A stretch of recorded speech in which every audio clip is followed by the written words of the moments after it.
Ako po si Mary Jane Nulial, 50 taong gulang ng Barangay San Roque. Ako po ang presidente ng San Roque Handicraft Association na sa ngayon po ay nasa 3 taon na. 20 po kami miyembro ng San Roque Handicraft Association.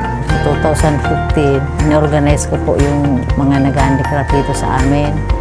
Tapos nag-apply na po kami sa SLP. 2016, October 28, na-release po sa amin yung 200,000 as capital ang asosasyon namin. Sa ngayon po, nakikita naman kami mga 58,000 sa loob po ng 3 taon. Una po ma'am na hindi pa kami organize,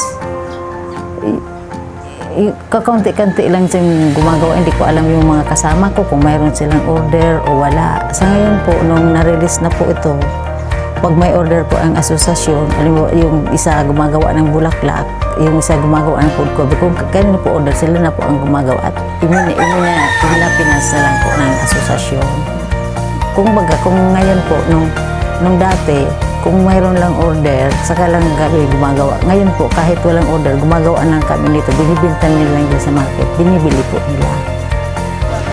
Ang San Roque Handicraft Association ay grupo ng mga kababaihan na beneficiary ng Pantawid Pamilyang Pilipino program na kung saan sa pakikipag-ugnayan sa municipal link ng Barangay San Roque, sila po ay na-identify na mabigyan ng tulong mula sa Sustainable Livelihood Program under the Micro Enterprise Development Trust. Gumagawa po kami ng mga bulaklak po, kagaya po ng mga roses na may handle.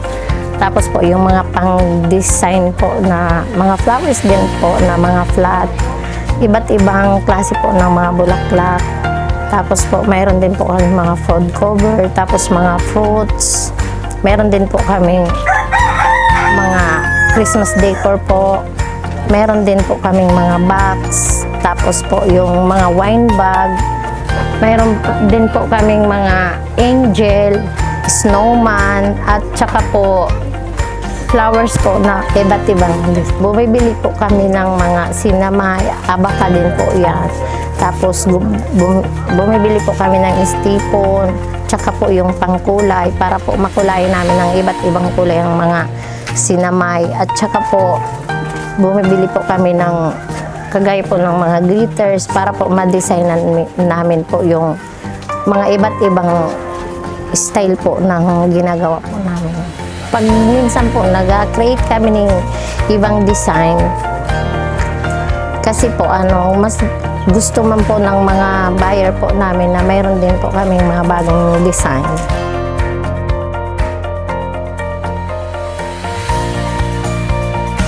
Lahat po ng namin ginagawa, naka-record po. Mayroon po kaming mga record nung lumalabas na pera, yung pumapasok na pera, yung mga ginagawa namin, kung ilang piraso, naka-record po lahat.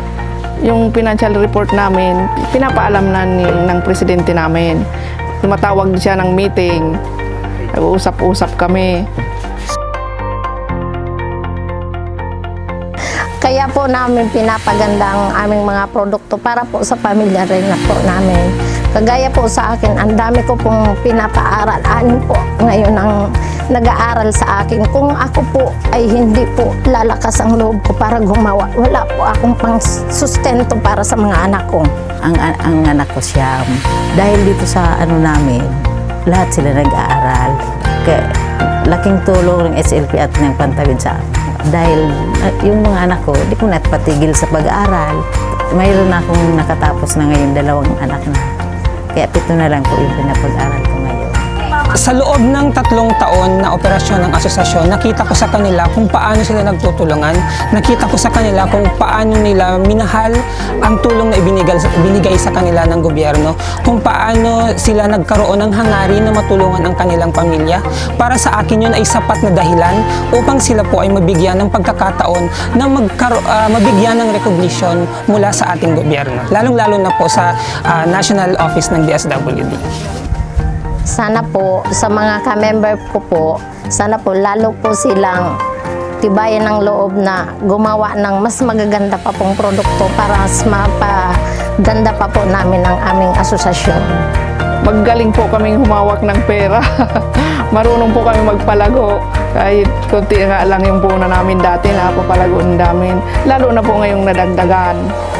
Nakapagpatapos po kami ng mga anak namin dahil po dyan sa mga ginagawa namin. Masasabi ko po sa membro ng San Roque Handicraft Association, magkaisa pa din tayo, saka magkaroon po tayo ng tiwala sa isa't isa at tahakin natin ang tamang daan para tumagal ang ating samahan.